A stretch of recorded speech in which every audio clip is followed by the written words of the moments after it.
Ford F-150 power steering problems are pretty common, and if you own one, there's a good chance you'll deal with it sooner or later. Trust me, nothing makes your morning commute more exciting than a sudden wrestling match with your own truck's steering wheel. One of the biggest headaches is the way these issues just seem to appear out of thin air. You're driving along just fine, maybe sipping some coffee, then boom, the power steering goes out. You feel it immediately, especially at low speeds or pulling into a parking spot. Not fun. For a lot of F-150 owners, electric power steering failure is the thing. Ford went from hydraulic to electric around 2011, touting slick improvements, but let's be honest, that created its own set of reliability quirks. Electronic stuff is nice, right up until it isn't. The most common culprit, faulty electronic power assist steering, EPAS rack, and the torque sensors. When these go, you'll notice a stiff wheel, maybe even a nice warning light on your dash. Some owners report the infamous red steering wheel symbol.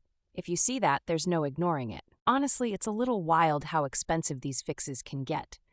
The cost to replace a failed EPAS rack on an F-150 often hovers between $1,400 and $2,300 at a dealership. Ouch. Over 240,000 trucks were recalled by Ford for steering issues in just 1 year. Shows how widespread it is. If you're stuck, like actually in the middle of a parking lot, here's your move.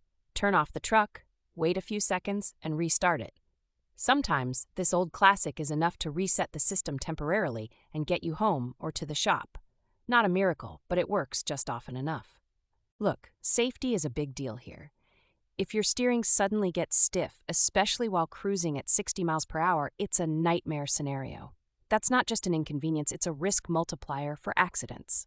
For context, the NHTSA reports hundreds of complaints annually about F-150 steering loss.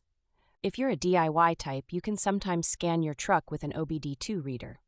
Many auto shops will scan it for free.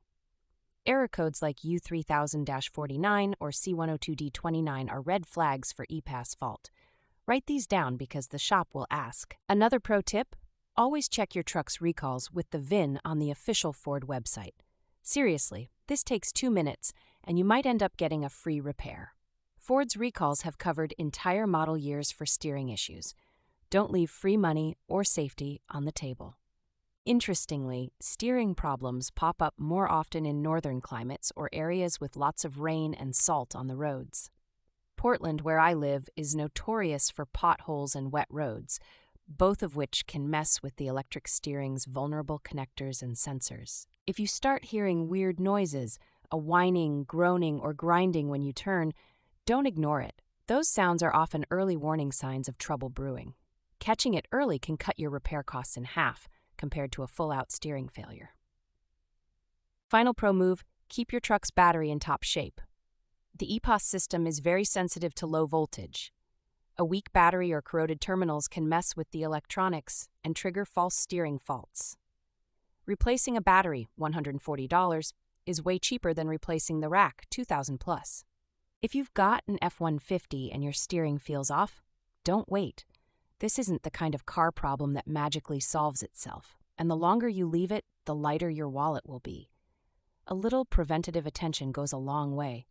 Trust me.